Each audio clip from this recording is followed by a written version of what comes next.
ਅਸੀਂ 7 दिन ਦਾ ਸਮਾਂ ਦਿੰਨੇ ਆ। ਜੇ ਸਰਕਾਰ ਨੇ ਸਾਡੀਆਂ ਉਹ ਗੱਲਾਂ ਜਿਹੜੀਆਂ ਜਾਇਜ਼ ਮੰਗਾਂ ਨਾ ਮੰਨੀਆਂ, ਜਥੇਦਾਰ ਜਗਤਾਰ ਸਿੰਘ ਹਵਾਰਾ ਜੀ ਨੂੰ ਪੰਜਾਬ 'ਚ ਲਿਆ ਕੇ, ਕਿਉਂਕਿ ਜਦੋਂ ਪੰਜਾਬ ਲਿਆਉਂਦੇ ਉਹਦੀ ਬੇਲ ਹੁੰਦੀ ਹੈ, ਉਹਨੂੰ ਪਰੋਲ ਦਾ ਹੱਕਦਾਰ ਮਿਲਦਾ। ਦਿੱਲੀ ਉਹਨੀ ਪਾਸ ਨਹੀਂ ਹੁੰਦੀ, ਉਹ ਨਹੀਂ ਲਿਆਉਂਦੇ ਜਿੰਨਾ ਚਿਰ ਸਾਡੀਆਂ ਜਿਹੜੀਆਂ ਉਹਨਾਂ ਨਾਲ ਲਿਖਤੀ ਮੰਗਾਂ ਹੋਈਆਂ, ਪ੍ਰਸ਼ਾਸਨ ਨੇ ਸਾਈਨ ਕੀਤੇ ਹੋਏ ਨੇ, ਉਹ ਨਾ ਮੰਨੀਆਂ, ਅਸੀਂ ਮਜਬੂਰ ਹੋ ਜਾਾਂਗੇ ਕੋਈ ਵੱਡਾ ਸਖਤ ਫੈਸਲਾ ਲੈਣ ਲਈ। ਇਹ ਕੋਈ ਅਸੀਂ ਭੀਖ ਨਹੀਂ ਮੰਗਦੇ ਸੀ, ਇਹ ਸਾਡਾ ਹੱਕ ਸੀਗਾ ਕਿ 32 ਸਾਲ ਤੋਂ 25 ਸਾਲ ਤੋਂ ਜਿਹੜੇ ਨੌਜਵਾਨ ਸੀ ਜੇਲ੍ਹਾਂ ਦੇ ਵਿੱਚ ਬੰਦ ਹੈ। ਇਹਨਾਂ ਨੇ ਪੰਥ ਤੋਂ ਵੋਟਾਂ ਲਈਆਂ, ਕੇਜਰੀਵਾਲ ਨੇ, ਭਗਵੰਤ ਮਾਨ ਨੇ ਪੰਥ ਨਾਲ ਹੀ ਦਗਾ ਕਰ ਰਹੇ। ਜਿਹੜਾ ਅਕਿਰਤ ਘੰਟਾ ਦਾ ਭਾਰ ਹੈ ਉਹ ਲੈ ਕੇ ਬੈਠੂਗਾ, ਬੜੀ ਬੁਰੀ ਤਰ੍ਹਾਂ ਬੈਠੂਗਾ। 7 ਦਿਨ ਦਾ ਟਾਈਮ ਦਿੱਤਾ ਤੇ ਫਿਰ ਸਰਕਾਰ ਇਹ ਨਾ ਕਵੇ ਕਿ ਭਾਈ ਇਹ ਤਾਂ ਇਲੀਗਲ ਬੰਦੇ ਆ, ਅਨਡੈਮੋਕ੍ਰੈਟਿਕ। ਅਸੀਂ ਡੈਮੋਕ੍ਰੈਟਿਕ ਬੰਦੇ ਆ, ਰਾਜ ਭਾਗ ਦੇ ਮਾਲਕ ਆ, 3 ਬਾਦਸ਼ਾਹੀ ਦੇ ਮਾਲਕ ਅਸੀਂ ਰਹੇ ਆ। ਆਉਣ ਵਾਲੇ ਸਮੇਂ 'ਚ ਮਜਬੂਰ ਹੋ ਜਾਣਗੇ, ਜਿਹੜੀਆਂ MP ਦੀਆਂ ਚੋਣਾਂ ਆਈਆਂ, ਲੋਕ ਇਹਨਾਂ ਨੂੰ ਲਾਹਨਤਾਂ ਪਾਉਣਗੇ, ਲੋਕ ਜਿਹੜੀਆਂ ਪਾਰਟੀਆਂ ਦੇ ਬੰਦੇ ਆ ਇਹਨਾਂ ਨੂੰ ਸਵਾਲ ਕਰਨਗੇ ਕਿ ਤੁਸੀਂ ਉੱਥੇ ਕੀ ਕਰਦੇ ਹੋ। ਮੈਂ ਸਮਝਦਾ ਕਿ ਭਗਵੰਤ ਸਿੰਘ ਮਾਨ ਤੇ ਕੇਂਦਰ ਸਰਕਾਰ ਇਹਦੇ ਦਿਮਾਗ ਨੂੰ ਨਸ਼ਾ ਚੜ੍ਹ ਕੇ ਹਕੂਮਤ ਦਾ ਬਹੁਤ ਜ਼ਿਆਦਾ। ਅੱਜ 75 ਸਾਲ ਹੋ ਗਏ ਆ। 75 ਸਾਲ ਦੇ ਵਿੱਚ ਸਾਡੇ ਕੋਲ ਆਨੰਦ ਮੈਰਿਜ ਐਕਟ ਵੀ ਖੋਲ੍ਹਿਆ, ਦਰਬਾਰ ਸਾਹਿਬ ਢਾਇਆ, ਗਲਾਂ 'ਚ ਟਾਇਰ ਪਾਤੇ, 2500 ਗੁਰੂ ਗ੍ਰੰਥ ਸਾਹਿਬ ਦੀ ਬੀੜ ਨੂੰ ਅੱਗ ਲਾ ਕੇ ਸਾੜ ਦਿੱਤਾ, ਸਾਡੇ ਬੰਦੀ ਸਿੰਘ ਕਰਤੇ, 700 ਕਿਸਾਨਾਂ ਨੂੰ ਗੋਲੀਆਂ ਨਾਲ ਮਾਰਤਾ, ਹੁਣ ਸ਼ੁਭਕਰਨ ਨੂੰ ਗੋਲੀਆਂ ਮਾਰ ਦਿੱਤੀਆਂ ਤੇ ਸਾਡੇ ਸਿੰਘਾਂ ਨੂੰ ਬੰਦੀ ਬਣਾ ਕੇ ਰੱਖਿਆ। ਅਮਰਤਪਾਲ ਸਿੰਘ ਨੂੰ NSA ਲਾ ਕੇ ਸਾਰੇ ਸਾਥੀਆਂ ਨੂੰ ਭੇਜ ਦਿੱਤਾ। ਇਹ ਗੁਲਾਮ ਕੌਮ ਦੀਆਂ ਗੱਲਾਂ ਹੁੰਦੀਆਂ ਰਹਿੰਦੀਆਂ, ਪਰ ਫਿਰ ਵੀ ਅਸੀਂ ਲੜਾਈ ਲੜਦੇ ਹਾਂ, ਜਿੱਤਾਂਗੇ ਜ਼ਰੂਰ। ਇਦੋਂ ਗੈਰ ਜਮਹੂਰੀ ਸਰਕਾਰ ਕੋਈ ਹੋ ਨਹੀਂ ਸਕਦੀ ਜਿਹੜੀ ਚੰਡੀਗੜ੍ਹ ਦੇ ਵਿੱਚ ਅੱਜ ਤੱਕ ਜੇ ਸਾਰੇ ਦਿਨਾਂ ਦੇ ਵੇਖੀਏ ਸਾਰੇ ਲੱਖ ਤੋਂ ਉੱਪਰ ਬੰਦੇ ਆ ਚੁੱਕੇ ਆ, ਲੱਖਾਂ ਦੀ ਗਿਣਤੀ 'ਚ ਹੈ। ਉਹ ਗੱਲ ਸੁਣਨ ਨੂੰ ਵੀ ਤਿਆਰ ਨਹੀਂ, ਮੁੱਖ ਮੰਤਰੀ ਨੇ ਕੋਈ ਗੱਲ ਸੁਣੀ ਨਹੀਂ, ਕੋਈ ਮੀਟਿੰਗ ਨਹੀਂ ਲਈ। ਇਹ ਤੋਂ ਬਾਅਦ ਤਾਨਾਸ਼ਾਹੀ ਕੋਈ ਨਹੀਂ। ਜੇ ਸਾਡਾ ਘਰ ਹੁੰਦਾ, ਸਾਡਾ ਬਾਹਰ ਹੁੰਦਾ, ਸਾਡਾ ਦੇਸ਼ ਹੁੰਦਾ, ਸਾਡਾ ਮੁਲਕ ਹੁੰਦਾ, ਅਸੀਂ ਨਾ ਤਾਂ ਦਰਬਾਰ ਸਾਹਿਬ ਢਹਿਣਾ ਸੀ, ਨਾ ਗਲਾਂ 'ਚ ਟਾਇਰ ਪੈਣੇ ਸੀ, ਨਾ ਧੀਆਂ ਭੈਣਾਂ ਦੀਆਂ ਬੇਪਤੀਆਂ ਹੋਣਾ ਸੀ। ਜੇ ਇੱਥੇ ਇੱਕ MLA 20,000 ਤੇ ਵੋਟ ਜਿੱਤ ਜਾਵੇ ਜਾਂ MP 50,000 ਤੇ ਜਿੱਤ ਜਾਵੇ ਤੇ ਅਗਲੇ ਦਿਨ ਰਿਹਾ ਹੋ ਜਾਂਦਾ ਹੈ, ਤੇ ਉਹ ਜਿਹਦੇ ਨਾਲ ਕੌਮ ਸੀ ਉਹਨੂੰ ਜਾਣ-ਬੁੱਝ ਕੇ ਇਹ ਬੰਦ ਕੀਤਾ ਗਿਆ। ਉਹ ਸਾਡੇ ਜਿਹੜੇ ਕਨਵੀਨਰ ਆ ਉਹ ਅਨਾਉਂਸ ਕਰਨਗੇ 7 ਦਿਨ ਬਾਅਦ ਵੀ ਅਸੀਂ ਕਰਨਾ ਕੀ ਹੈ। ਇਸ ਮੋਰਚੇ ਦੀ ਆ ਕੇ ਉੱਠਣ ਦੀ ਜਿਹੜੀ ਅਰਦਾਸ ਆ ਉਹ ਜਥੇਦਾਰ ਜਗਤਾਰ ਸਿੰਘ ਹਵਾਰਾ ਹੀ ਕਰਨਗੇ। TV84 ਦੇ ਨਾਲ ਜੁੜੇ ਹੋ ਮੈਂ ਰਜਿੰਦਰ ਸਿੰਘ। ਜੇ ਗੱਲ ਕੀਤੀ ਜਾਵੇ ਤਾਂ ਕੌਮੀ ਇਨਸਾਫ ਮੋਰਚੇ ਦੇ ਵੱਲੋਂ ਇੱਕ ਅਹਿਮ ਮੀਟਿੰਗ ਸੱਦੀ ਗਈ ਹੈ ਤਾਲਮੇਲ ਕਮੇਟੀ ਦੇ ਵਿੱਚ। ਕਿਸ ਤਰ੍ਹਾਂ ਦੇ ਮਤੇ ਵਿਚਾਰੇ ਗਏ ਨੇ ਤੇ ਖਾਸ ਕਰ ਜਿਹੜਾ ਕੌਮੀ ਇਨਸਾਫ ਮੋਰਚਾ ਲਗਾਤਾਰ ਤਕਰੀਬਨ ਸਾਲ ਤੋਂ ਵਧੇਰੇ ਚੰਡੀਗੜ੍ਹ ਤੇ ਮੋਹਾਲੀ ਦੀਆਂ ਬਰੂਹਾਂ ਦੇ ਉੱਪਰ ਲੱਗਾ ਹੋਇਆ, ਇਸੇ ਨੂੰ ਲੈ ਕੇ ਗੱਲਬਾਤ ਕਰਾਂਗੇ। ਗੱਲਬਾਤ ਕਰਨ ਵਾਸਤੇ ਸਾਡੇ ਨਾਲ ਅਹਿਮ ਨੁਮਾਇੰਦੇ ਨੇ, ਗੱਲਬਾਤ ਕਰਦੇ ਹਾਂ ਜੀ। ਸਰ, ਸਭ ਤੋਂ ਪਹਿਲਾਂ ਮੁੱਢਲੇ ਰੂਪ ਦੇ ਵਿੱਚ ਸਵਾਲ ਹੈ, ਕਿਸ ਤਰੀਕੇ ਦੇ ਮਤੇ ਵਿਚਾਰੇ ਗਏ ਤੇ ਭਵਿੱਖ ਨੂੰ ਲੈ ਕੇ ਮੋਰਚੇ ਦੇ ਵੱਲੋਂ ਰਣਨੀਤੀ ਕਿਸ ਤਰ੍ਹਾਂ ਦੀ ਘੜੀ ਗਈ? ਵਾਹਿਗੁਰੂ ਜੀ ਕਾ ਖਾਲਸਾ, ਵਾਹਿਗੁਰੂ ਜੀ ਕੀ ਫਤਿਹ। ਅੱਜ ਬਹੁਤ ਵੱਡੀ ਇਕੱਤਰਤਾ ਸੀ। ਇਕੱਲੇ ਜਿਹੜੀ ਤਾਲਮੇਲ ਕਮੇਟੀ ਨਹੀਂ, ਹੋਰ ਵੀ ਜਿਹੜੇ ਪਤਵੰਤੇ ਸੀ ਦੂਰ ਦਰਾਡੇ ਤੋਂ ਆਏ ਸੀਗੇ, ਜਿਹੜੇ ਚਿੰਤਤ ਨੇ, ਫਿਕਰਮੰਦ ਨੇ, ਕੌਮੀ ਇਨਸਾਫ ਮੋਰਚੇ ਦੇ ਜਿਹੜੀਆਂ ਮੰਗਾਂ ਦੇ ਨਾਲ ਉਹ ਸਹਿਮਤ ਨੇ ਵੀ ਇਹ ਮੰਗਾਂ ਤੁਰੰਤ ਇਹਨਾਂ ਦੇ ਜਿਹੜੀਆਂ ਸਮੱਸਿਆਵਾਂ ਦਾ ਹੱਲ ਹੋਣਾ ਚਾਹੀਦਾ, ਉਹ ਆਏ ਹੋਏ ਸਨ। ਬੇਨਤੀ ਕੀਤੀ ਸੀ। ਸਰਕਾਰ ਨੇ 2 ਵਾਰੀ ਸਾਡੀ ਪੰਜਾਬ ਸਰਕਾਰ ਨਾਲ ਗੱਲ ਹੋਈ ਹੈ, 5-6 ਵਾਰੀ ਪ੍ਰਸ਼ਾਸਨ ਨਾਲ ਗੱਲ ਹੋਈ ਹੈ। ਲਾਸਟ ਸਾਡੀ 4 ਸਤੰਬਰ ਨੂੰ 3 ਸਤੰਬਰ ਨੂੰ ਸ਼ਾਮ ਨੂੰ ਗੱਲ ਹੋਈ ਹੈ ਪ੍ਰਸ਼ਾਸਨ ਨਾਲ ਵੀ ਜਿਹੜੀਆਂ ਸਾਡੀਆਂ ਜਾਇਜ਼ ਮੰਗਾਂ ਵਾ ਵੀ ਜਿੱਦਾਂ ਭਿਓਰਾ ਪਰਮਜੀਤ ਸਿੰਘ ਭਿਓਰਾ ਉਹਦੀ ਪੈਰੋਲ ਆ, ਉਹਨੂੰ ਪੈਰੋਲ ਦਾ ਹੱਕਦਾਰ ਹੈ, ਬੇਲ ਦਾ ਹੱਕਦਾਰ। ਜਗਤਾਰ ਸਿੰਘ ਤਾਰਾ ਉਹਦੇ ਕੇਸ ਨੇ ਬਹੁਤ ਚਿਰਾਂ ਦੇ 12-15 ਸਾਲ ਤੋਂ ਚੱਲ ਰਹੇ ਨੇ। ਉਹ ਕਹਿੰਦੇ ਜਲਦੀ ਕੇਸ ਖਤਮ ਕਰਾਂਗੇ। ਜਦੋਂ ਕੇਸ ਖਤਮ ਹੁੰਦੇ ਤਾਂ ਉਹਨੂੰ ਪੈਰੋਲ ਮਿਲਦੀ ਹੈ, ਬੇਲ ਮਿਲਦੀ ਹੈ। ਇਸੇ ਤਰ੍ਹਾਂ ਜਗਤਾਰ ਸਿੰਘ ਜੀ ਹਵਾਰਾ ਜੋ ਜਥੇਦਾਰ ਨੇ, ਜਿਨ੍ਹਾਂ ਨੂੰ ਸਰਬੱਤ ਖਾਲਸਾ ਨੇ 7-8 ਲੱਖ ਨੇ ਜਥੇਦਾਰ ਥਾਪਿਆ, ਉਹਨਾਂ ਦੇ ਕੇਸ ਸਨ ਵੀ ਇਸ ਤੁਰੰਤ ਕੇਸ ਖਤਮ ਕਰਾਂਗੇ ਤੇ ਉਹਨਾਂ ਨੂੰ ਸ਼ਿਫਟ ਕਰਾਂਗੇ ਪੰਜਾਬ ਦੇ। ਠੀਕ ਹੈ ਜੀ। ਤੇ ਜਿਹੜੇ ਪ੍ਰੀ ਮੈਚੁਰ ਬੇਲ ਤੇ ਭਾਈ ਲਖਵਿੰਦਰ ਸਿੰਘ, ਭਾਈ ਸ਼ਮਸ਼ੇਰ ਸਿੰਘ ਤੇ ਭਾਈ ਗੁਰਮੀਤ ਸਿੰਘ ਨੇ, ਉਹ ਕੰਡੀਸ਼ਨਲ ਬੇਲ ਨੇ। ਉਹ ਲਖਵਿੰਦਰ ਸਿੰਘ ਦੀ ਪੋਜ਼ਿਟਿਵ ਗਈ ਹੋਈ ਆ ਸੈਂਟਰ ਕੋ, ਹੋਮ ਮਿਨਿਸਟਰੀ ਨੇ ਕਰਨੀ ਆ, ਪਹਿਲਾਂ ਗਵਰਨਰ ਪਾਸ ਹੋਈ। ਫਿਰ ਇਹਨਾਂ ਦੀ 2 ਦੀ ਉਹਨਾਂ ਨੇ ਜਿਹੜੀ ਨੈਗੇਟਿਵ ਭੇਜਤੀ ਰਿਪੋਰਟ, ਉਹ ਕਹਿੰਦੇ ਅਸੀਂ ਪੋਜ਼ਿਟਿਵ ਕਰਕੇ ਭੇਜਾਂਗੇ। ਉਹਨਾਂ ਨੇ ਕੋਈ ਹਜੇ ਤੱਕ ਪੋਜ਼ਿਟਿਵ ਨਹੀਂ ਕੀਤੀ, ਉੱਦਾਂ ਹੀ ਚੱਲ ਰਹੀ ਹੈ। ਭਿਓਰੇ ਨੂੰ ਵੀ ਬੇਲ ਪਰਗੁਲ ਨਹੀਂ ਦਿੱਤੀ। ਜਗਤਾਰ ਸਿੰਘ ਤਾਰਾ ਦਾ ਵੀ ਹਜੇ ਕੇਸ ਸਮਾਪਤ ਨਹੀਂ ਹੋਇਆ, 2 ਕੇਸ ਰਹਿੰਦੇ ਨੇ, ਇੱਕ ਜਲੰਧਰ ਹੈ, ਇੱਕ ਪਟਿਆਲੇ।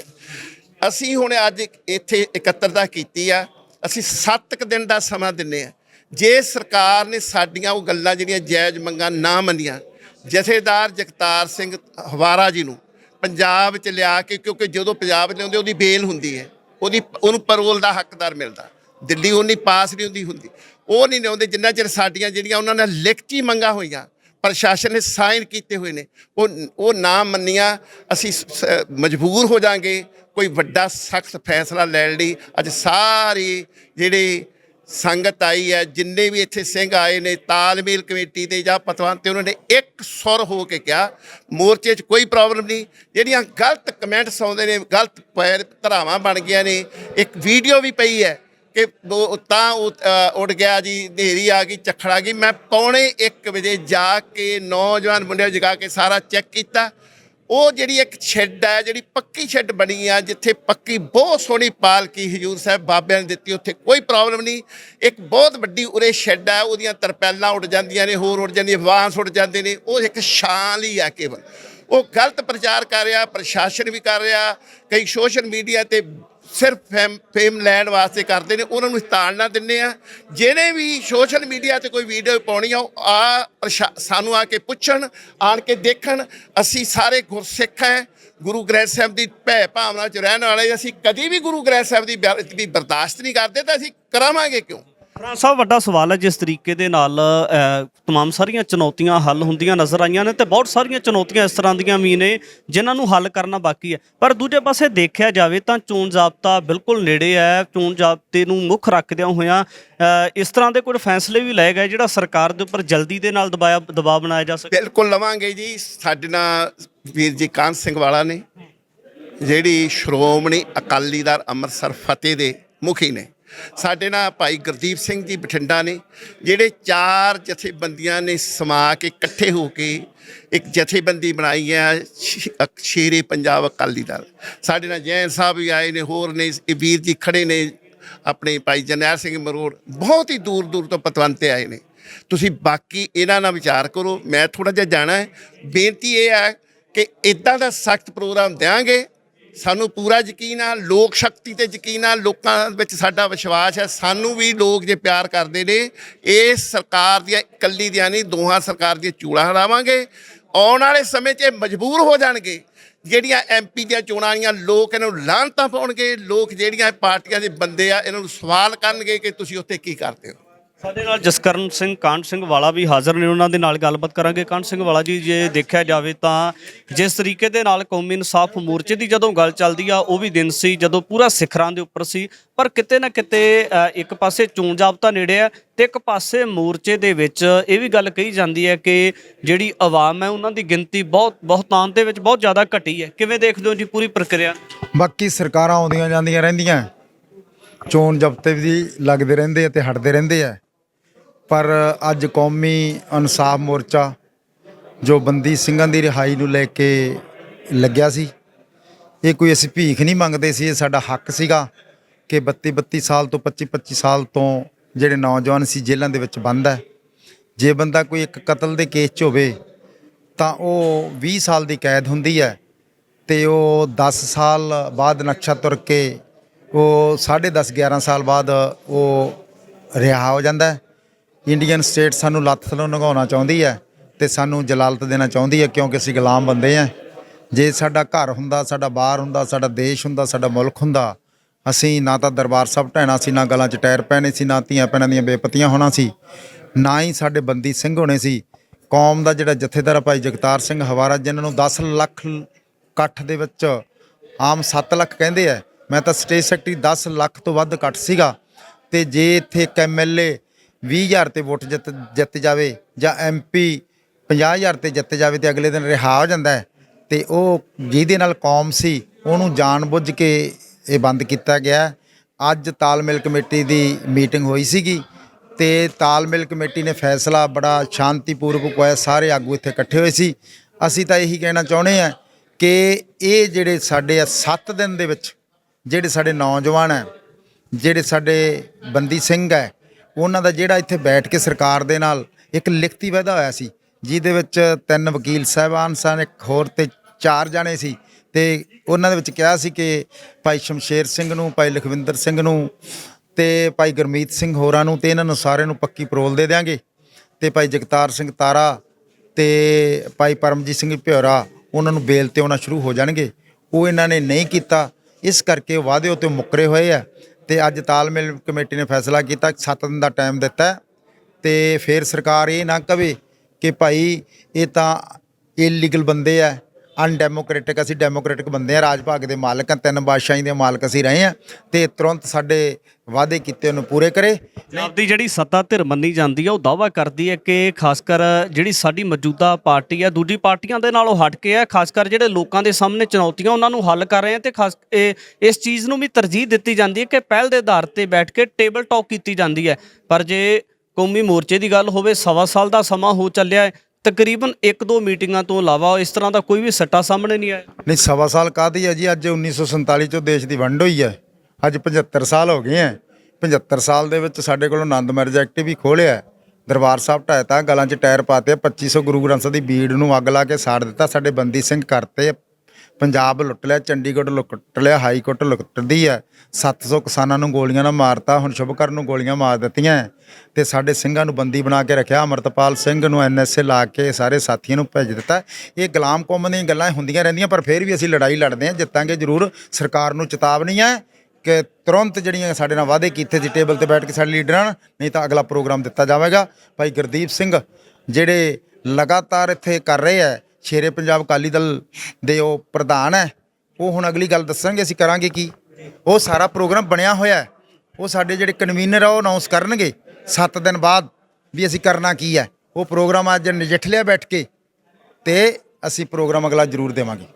ਗੁਰਦੀਪ ਸਿੰਘ ਬਠਿੰਡਾ ਨੇ ਤਾਲਮੇਲ ਕਮੇਟੀ ਦੇ ਆਗੂ ਰਹੇ ਨੇ। ਤਾਂ ਬਠਿੰਡਾ ਸਾਹਿਬ, ਸਭ ਤੋਂ ਪਹਿਲਾਂ ਮੁੱਢਲੇ ਰੂਪ ਦੇ ਵਿੱਚ ਸਵਾਲ ਹੈ, ਪਹਿਲੇ ਦਿਨ ਤੋਂ ਲੈ ਕੇ ਅੱਜ ਤੱਕ ਮੋਰਚੇ ਦੇ ਵਿੱਚ ਜਿਹੜੇ ਤਮਾਮ ਸਾਰੇ ਉਤਰਾਅ ਚੜ੍ਹਾਏ ਨੇ ਉਹਨਾਂ ਨੂੰ ਨੇੜੇ ਤੋਂ ਦੇਖਦੇ ਰਹੇ ਹੋ, ਜਿਸ ਹਾਲਾਤਾਂ ਦੇ ਵਿੱਚ ਅੱਜ ਮੋਰਚਾ ਨਜ਼ਰ ਆਉਂਦਾ, ਕਿਵੇਂ ਦੇਖਦੇ ਹੋ ਜੀ? ਉਤਰਾਅ ਚੜ੍ਹਾਅ 1.25 ਸਾਲ ਦੇ ਵਿੱਚ ਸੁਭਾਵਿਕ ਹੈ। ਇੱਕ ਗੱਲ ਦਾ ਸਾਨੂੰ ਬਹੁਤ ਪੱਕੀ ਤਰ੍ਹਾਂ ਯਕੀਨ ਹੈ ਤੇ ਭਰੋਸਾ ਹੈ ਗੁਰੂ ਤੇ ਕਿ ਮੋਰਚੇ ਦੀ ਜਿੱਤ 100% ਹੋਏਗੀ। ਸਾਡੇ ਪੱਲੇ ਸੱਚ ਹੈ, ਸਾਡੇ ਉੱਤੇ ਗੁਰੂ ਦਾ ਹੱਥ ਹੈ, ਸਾਡੇ ਪੰਥ ਦੀ ਭਾਵਨਾਵਾਂ ਸਾਡੇ ਨਾਲ ਹੈ। ਸਾਡੀ ਕਮੇਟੀ ਨਿੱਕੇ ਮੋਟੇ ਗੱਲ ਆ ਜਾਂਦੀ, ਅਸੀਂ ਸਾਰੇ ਇਕੱਠਿਆਂ ਦੇ ਇਕੱਠੇ ਲੜਾਂਗੇ। ਅੱਜ ਜੋ ਪ੍ਰੋਗਰਾਮ ਲਿਖੇ ਗਏ ਹੈ, ਉਹ ਇਤਰਾਜ਼ ਜਿਹੜੇ ਆਏ ਉਹ ਕਾਰਨ ਲੱਭੇ ਗਏ, ਉਹਨਾਂ ਦਾ ਹੱਲ ਕੀਤਾ ਤੇ ਆਉਣ ਵਾਲੇ ਸਮੇਂ ਦੇ ਵਿੱਚ ਚੜ੍ਹਾਅ ਵਾਲੀ ਗੱਲ ਹੀ ਤੁਸੀਂ ਵੇਖੋਗੇ। ਵੱਡਾ ਪ੍ਰੋਗਰਾਮ ਹੋ ਸਕਦਾ ਕੋਈ? ਬਿਲਕੁਲ ਬਿਲਕੁਲ 7 ਦਿਨ ਦਾ ਸਮਾਂ ਦਿੱਤਾ ਹੈ। ਉਹ ਅੱਜ ਪ੍ਰੋਗਰਾਮ ਵੀ ਉਲੀਕਿਆ ਗਿਆ ਹੈ। ਉਹ ਸਰਦਾਰ ਪਾਲ ਸਿੰਘ ਜਿਹੜੇ ਸਾਡੇ ਕਨਵੀਨਰ ਹੈ, ਸਰਬਸੰਮਤੀ ਨਾਲ ਅਸੀਂ ਪ੍ਰੋਗਰਾਮ ਲਿਖਿਆ, ਉਹ ਐਲਾਨ ਕਰ ਦੇਣਗੇ, ਕੱਲ੍ਹ ਕਰ ਦੇਣ, ਅੱਜ ਕਰ ਦੇਣ, ਇਹ ਉਹਨਾਂ ਦੀ ਡਿਊਟੀ ਲੱਗੀ ਹੈ। ਜਿਹੜਾ ਪ੍ਰੋਗਰਾਮ ਤੁਸੀਂ ਉਲੀਕਿਆ ਜਾਂ ਆਉਣ ਵਾਲੇ ਦਿਨਾਂ ਦੇ ਵਿੱਚ ਅਨਾਉਂਸ ਕੀਤਾ ਜਾਵੇਗਾ, ਲੱਗਦਾ ਸਰਕਾਰ ਦੇ ਉੱਪਰ ਉਸ ਪ੍ਰੋਗਰਾਮ ਦੇ ਨਾਲ ਪ੍ਰੈਸ਼ਰ ਬਣ ਸਕਦਾ ਉਹਨਾਂ? ਵੇਖੋ, ਇਹ ਤਾਂ ਸਰਕਾਰ ਨੇ ਜਿਹੜੀ ਉਹ ਕਹਿੰਦੇ ਆ, ਤੁਸੀਂ ਸਵਾਲ ਕਰ ਰਹੇ ਸੀ ਵੀ ਉਹ ਹਰੇਕ ਨਾਲ ਗੱਲਬਾਤ ਕਰਦੇ ਆ, ਇਦੋਂ ਗੈਰ ਜਮਹੂਰੀ ਸਰਕਾਰ ਕੋਈ ਹੋ ਨਹੀਂ ਸਕਦੀ ਜਿਹੜੀ ਚੰਡੀਗੜ੍ਹ ਦੇ ਵਿੱਚ ਅੱਜ ਤੱਕ ਜੇ ਸਾਰੇ ਦਿਨਾਂ ਦੇ ਵੇਖੀਏ ਸਾਰੇ ਲੱਖ ਤੋਂ ਉੱਪਰ ਬੰਦੇ ਆ ਚੁੱਕੇ ਆ, ਲੱਖਾਂ ਦੀ ਗਿਣਤੀ 'ਚ ਹੈ। ਉਹ ਗੱਲ ਸੁਣਨ ਨੂੰ ਵੀ ਤਿਆਰ ਨਹੀਂ, ਮੁੱਖ ਮੰਤਰੀ ਨੇ ਕੋਈ ਗੱਲ ਸੁਣੀ ਨਹੀਂ, ਕੋਈ ਮੀਟਿੰਗ ਨਹੀਂ ਲਈ। ਇਹ ਤੋਂ ਬਾਅਦ ਤਾਨਾਸ਼ਾਹੀ ਕੋਈ ਨਹੀਂ। ਮੈਂ ਸਮਝਦਾ ਕਿ ਭਗਵੰਤ ਸਿੰਘ ਮਾਨ ਤੇ ਕੇਂਦਰ ਸਰਕਾਰ, ਇਹਦੇ ਦਿਮਾਗ ਨੂੰ ਨਸ਼ਾ ਚੜ੍ਹ ਗਿਆ ਹਕੂਮਤ ਦਾ ਬਹੁਤ ਜ਼ਿਆਦਾ। ਤੇ ਦਿੱਲੀ ਵਾਲੀ ਸਰਕਾਰ ਜਿਹੜੀ ਕੇਂਦਰ ਦੀ ਸਰਕਾਰ ਆ, ਉਹ ਉਂਝ ਹੀ ਘੱਟ ਗਿਣਤੀਆਂ ਦੇ ਸਿੱਖਾਂ ਦੇ ਵਿਰੁੱਧ ਹੈ, ਸੁਣ ਨਹੀਂ ਰਹੀ। ਪਰ ਸਾਡੇ ਕੋਲੇ ਜੋ ਸੱਚ ਆ, ਸਾਡੇ ਉੱਤੇ ਗੁਰੂ ਦਾ ਹੱਥ ਹੈ ਤੇ ਉਹਨਾਂ ਦੇ ਕੋਲੇ ਜੋ ਭਾਰ ਹੈ, ਦੋਹਾਂ ਕੋਲੇ ਉਹ ਅਕਿਰਤਕੰਤਾ ਦਾ। ਇਹਨਾਂ ਨੇ ਪੰਥ ਤੋਂ ਵੋਟਾਂ ਲਈਆਂ, ਕੇਜਰੀਵਾਲ ਨੇ, ਭਗਵੰਤ ਮਾਨ ਨੇ ਪੰਥ ਨਾਲ ਹੀ ਦਗਾ ਕਰ ਰਹੇ। ਜਿਹੜਾ ਅਕਿਰਤਕੰਤਾ ਦਾ ਭਾਰ ਹੈ ਉਹ ਲੈ ਕੇ ਬੈਠੂਗਾ, ਬੜੀ ਬੁਰੀ ਤਰ੍ਹਾਂ ਬੈਠੂਗਾ। ਸਾਡੀ ਜਿੱਤ ਅਵੱਸ਼ ਹੈ। ਮੈਂ ਇੱਕ ਗੱਲ ਭਰੋਸੇ ਨਾਲ ਕਹਿਣਾ ਚਾਹੁੰਦਾ, ਤੁਸੀਂ ਇਹ ਗੱਲ ਫਿਰ ਵੀ ਆਪਾਂ ਕਿਤੇ ਇਕੱਠੇ ਹੋਵਾਂਗੇ, ਇਸ ਮੋਰਚੇ ਦੀ ਆ ਕੇ ਉੱਠਣ ਦੀ ਜਿਹੜੀ ਅਰਦਾਸ ਆ ਉਹ ਜਥੇਦਾਰ ਜਗਤਾਰ ਸਿੰਘ ਹਵਾਰਾ ਹੀ ਕਰਨਗੇ, ਉਹਨਾਂ ਚਿਰ ਵਧੇਗਾ ਹੀ। ਧੰਨਵਾਦ ਜੀ, ਧੰਨਵਾਦ। ਮੋਰਚੇ ਦੇ ਆਗੂ ਗੁਰਦੀਪ ਸਿੰਘ ਬਠਿੰਡਾ ਦੇ ਨਾਲ ਜਾਂ ਹੋਰ ਆਗੂਆਂ ਦੇ ਨਾਲ ਗੱਲਬਾਤ ਕੀਤੀ ਹੈ ਤਾਂ ਉਹਨਾਂ ਦਾ ਦਾਅਵਾ ਆਉਣ ਵਾਲੇ ਦਿਨਾਂ ਦੇ ਵਿੱਚ ਇੱਕ ਵੱਡਾ ਪ੍ਰੋਗਰਾਮ ਸਰਕਾਰ ਦੇ ਉੱਪਰ ਪ੍ਰੈਸ਼ਰ ਬਣਾਉਣ ਵਾਸਤੇ ਦੇ ਰਹੇ ਹਨ। ਪਰ ਜ਼ਿਕਰਯੋਗ ਰਹੇਗਾ ਕਿ ਜਿਹੜਾ ਪ੍ਰੋਗਰਾਮ ਆਉਣ ਵਾਲੇ ਦਿਨਾਂ ਦੇ ਵਿੱਚ ਦਿੱਤਾ ਜਾਵੇਗਾ ਕਿ ਉਹ ਕਿਸ ਤਰ੍ਹਾਂ ਦਾ ਹੋਵੇਗਾ, ਸਰਕਾਰ ਦੇ ਉੱਪਰ ਪ੍ਰੈਸ਼ਰ ਲਾਈਜ਼ ਕਿਸ ਤਰ੍ਹਾਂ ਹੋਇਆ ਜਾ ਸਕਦਾ। ਅੱਗੇ ਵੀ ਗੱਲਬਾਤ ਲੈ ਕੇ ਹਾਜ਼ਰ ਹੋਵਾਂਗੇ। ਧੰਨਵਾਦ।